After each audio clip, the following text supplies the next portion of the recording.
শ্রীকৃষ্ণ জন্মগ্রহণ করবে কারাগারে,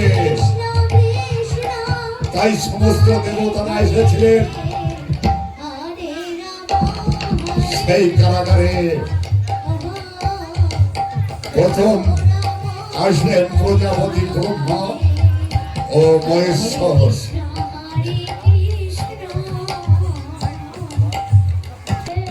প্রজাপতি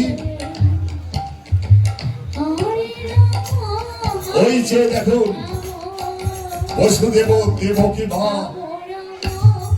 শুয়ে আছে,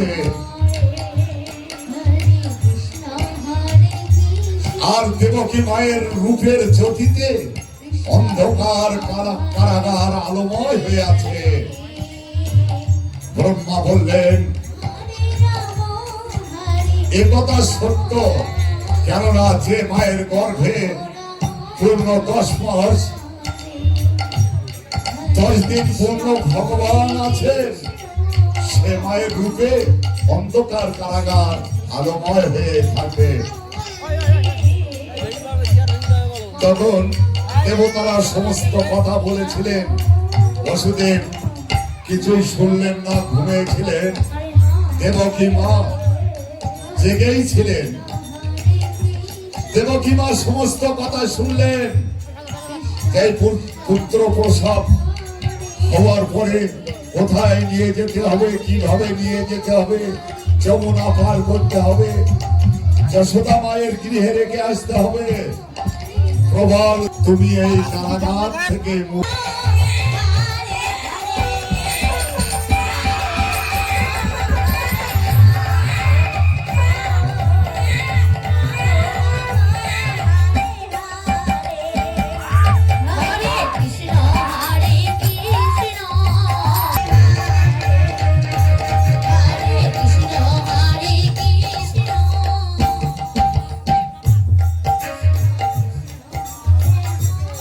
দেবকী বসুদেবকে ডাকছেন, বলছেন স্বামী এই যে দেখো আমাদের কত সুন্দর একটা পুত্র সন্তান হয়েছে, কিন্তু এই পুত্র সন্তানকে আমাদের বাঁচিয়ে রাখতে হবে।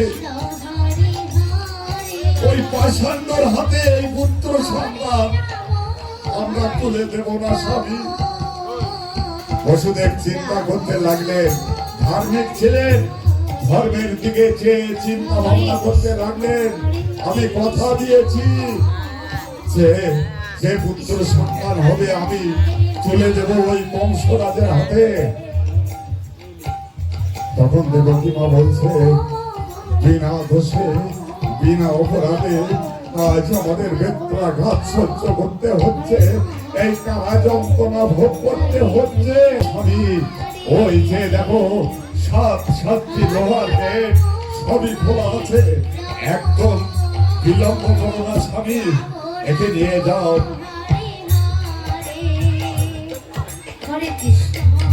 আকাশে ঝড়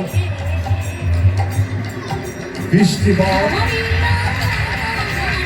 পশুদের চিন্তা ভাবনা করছেন আমি কিভাবে গেল এই রাতের অন্ধকারে।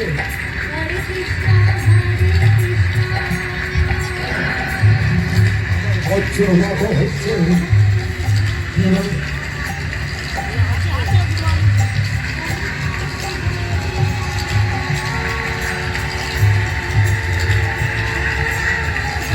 বসুদেব একটা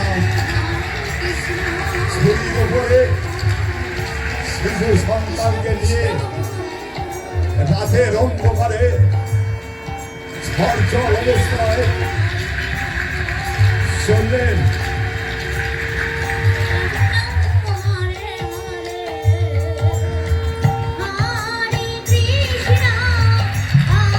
মায়েরা যদি ভগবান শ্রীকৃষ্ণকে দর্শন করতে চান তাহলে বললে আপনাদের দেখাবে।